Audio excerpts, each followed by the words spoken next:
Hello viewers, welcome back to another episode of Patkai Bus.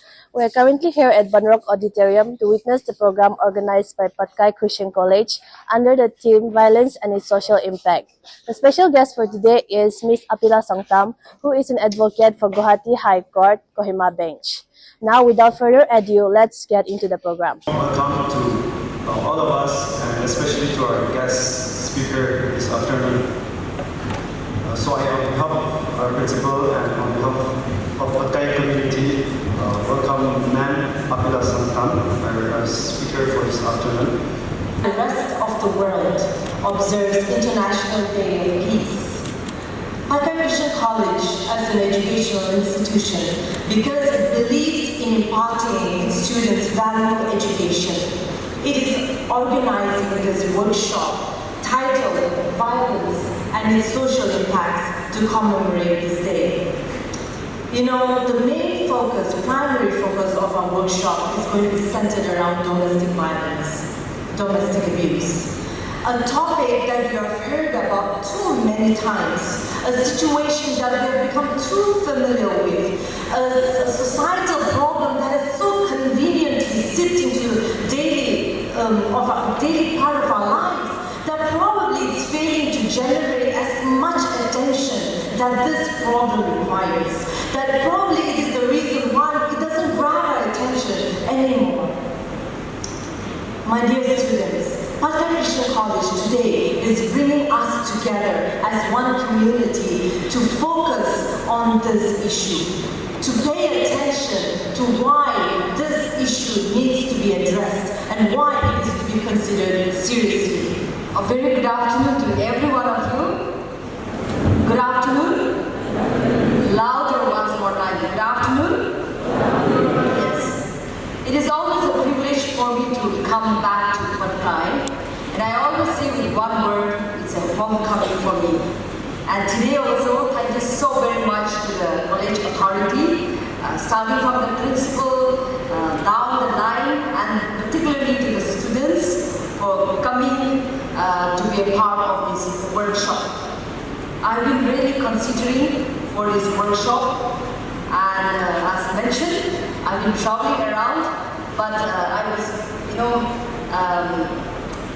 really thinking and thinking about this workshop. And so today we are here. I will take you all in a very simple way of why we are here today. The topic, very technical, but yet I will try to make it very simple.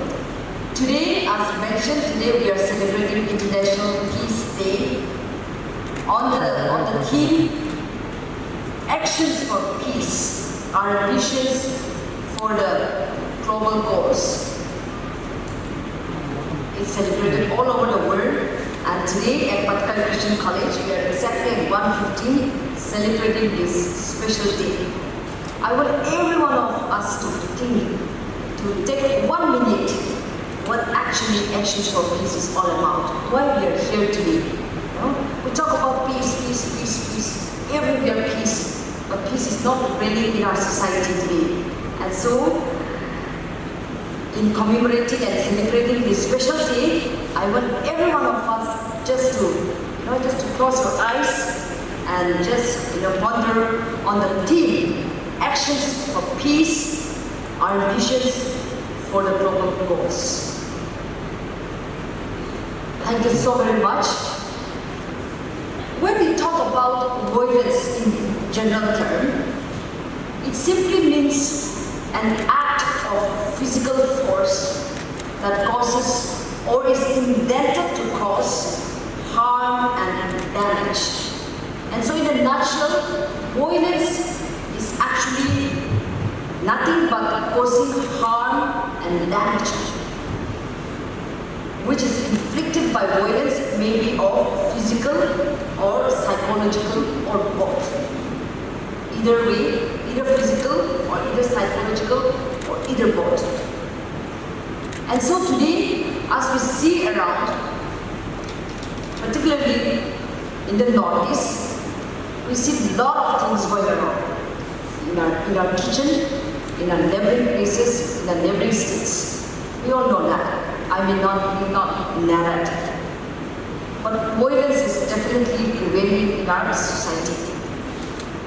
To name a few, the types of violence, one can be homicide, right? Killing of one human being by another. We call it homicide, legal term. One can be assault. Recently also it came up quite a lot of videos circulating in the WhatsApp, YouTube, so and so forth, about a person assaulted by some other party. Physically attacking by another person with intent to cause harm. Other one is very general, robbery. Robbery is prevailing everywhere. Forcibly taking something from another person. And that leads to violence and fighting, so and so forth. Rape is something happening so much in Nagaland. I just had a session with some of the few departments,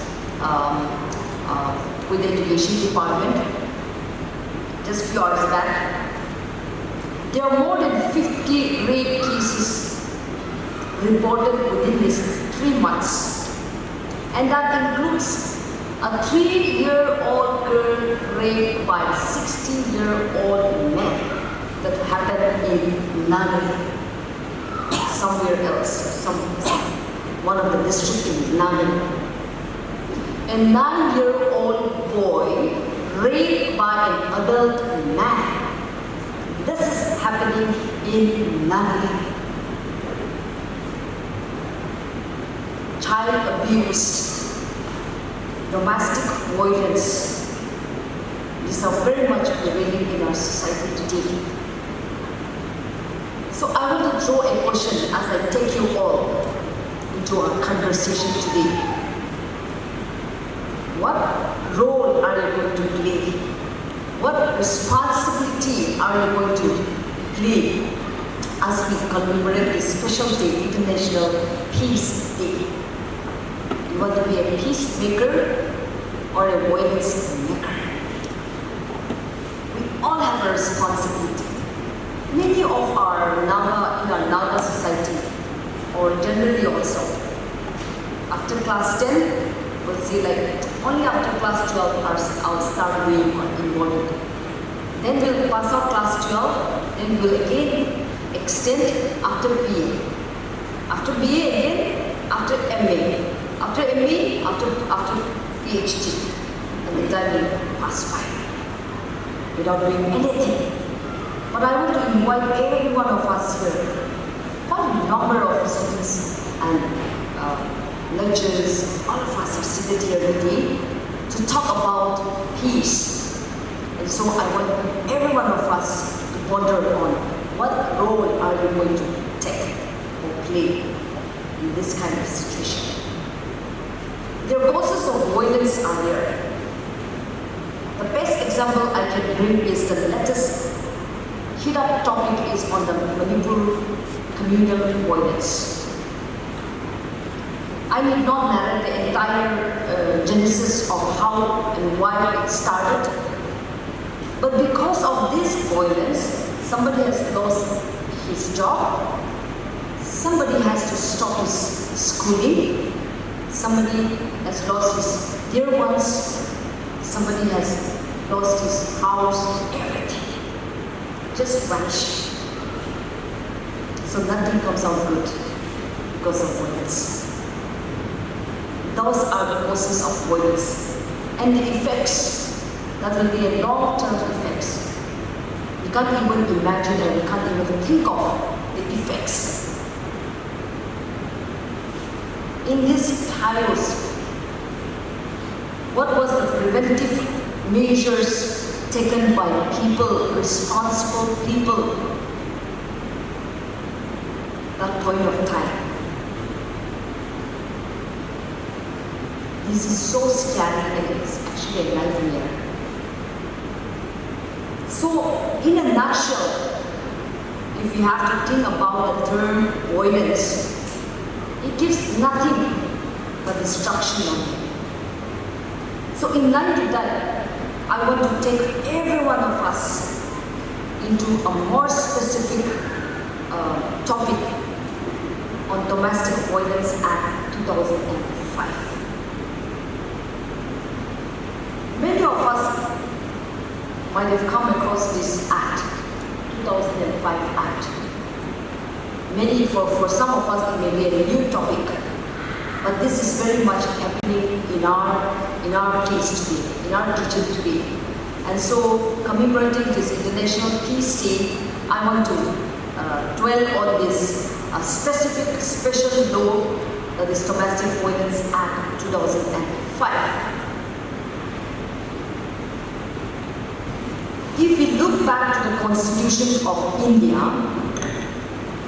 this special law came into force because of Article 15(3). The provisions says the state can come up with special laws for children and women. And so basing on that, the foundation of this act is Article 15(3).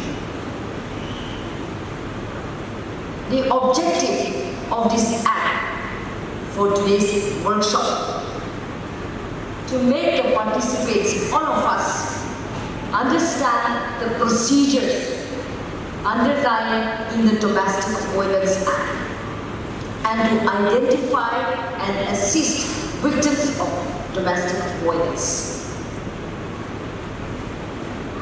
So as mentioned, I will bring in a very simple way the whole act, but the second is more important, that to identify and assist victims of Domestic Violence Act after going through and learning what does the act says about. Now when we see the whole act, the Domestic Violence Act 2005, the act identifies certain violences. One is physical violence. Number two is sexual violence. Number three, the third violence that is identified under the Domestic Violence Act is verbal and emotional violence. Fourth is economic violence. So basically there are four: physical violence, sexual violence, verbal and emotional violence, and economic violence. I want every one of us to picture whether we are under any of the category. If such incidents happen, either physically, either sexual, either economic, either verbal or emotional violences happen to you, where do you file the case? That is the biggest question. In the court of Judicial Magistrate of First Class, we call it JMFC. Judicial Magistrate First Class Court, we go and lodge the complaint, or we proceed the litigation. But we cannot go directly to the JMFC court and file it. There are procedures. Let me tell you the procedures. Now, how can you claim orders or reliefs? Number one, the aggrieved person, whoever is aggrieved, he or she will go to the protection officer. The first step that you need to take, you will go to DWO, District Welfare Officer. You will lodge your complaint with them, to the District Welfare Officer. After that, the District Welfare Officer, the designated officer, will scrutinize, go through your case, and if required, the aggrieved person will be sent to the service providers. After that, after they do the procedure, they will take you to register in the police station. So they will take you to the police station to register your case. After that, the police will forward it to the magistrate. Then, after that, the person in charge of medical facility whichever if required for health checkup, whichever they will take. After that again, it will come to the magistrate court and they will proceed the case. And they will dispose of the case. So that is in a nutshell how domestic violence cases proceeds. Many of us will say if a husband, if the husband mash up the woman, she will say, "Moi Supreme Court will be later. I will take you straight to Supreme Court." But that is not the procedure. You have to come down to the protection officer first by any means. And so this afternoon, I want to draw your attention that as we celebrate this International Peace Day, actions for peace, what action are you going to resolve as we celebrate this special day? I brought just one area, that is the Domestic Violence Act. But as I've said, there are hundred violences happening in our land today. What agenda or what pledge are you going to take or what actions are you going to resolve today as we celebrate this International Peace Day? With that, we will conclude. Thank you so much for patiently listening. And yes, I will come back again. Thank you. Good afternoon, everyone.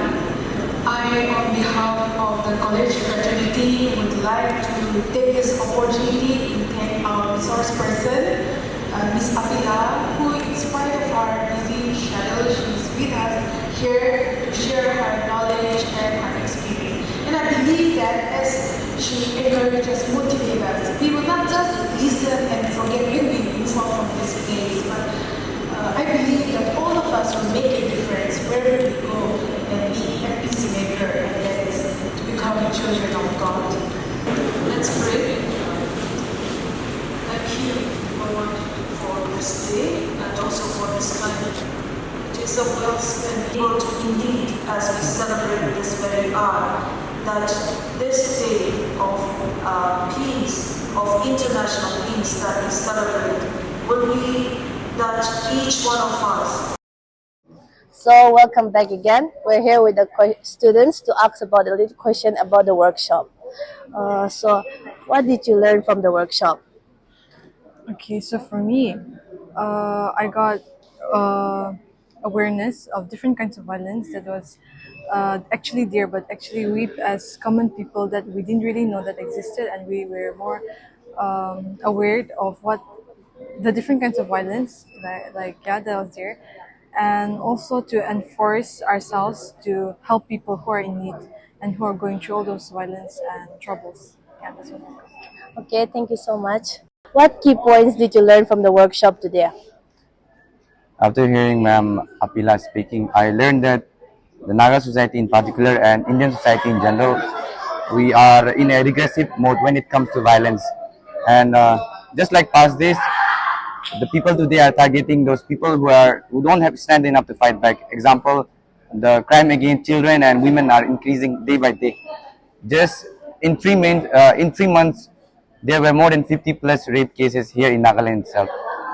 So I would like to, when I go back to my own home, to my friends and all, would like to share this very kind information to them as well, that we need to stop violence against any gender or anyone.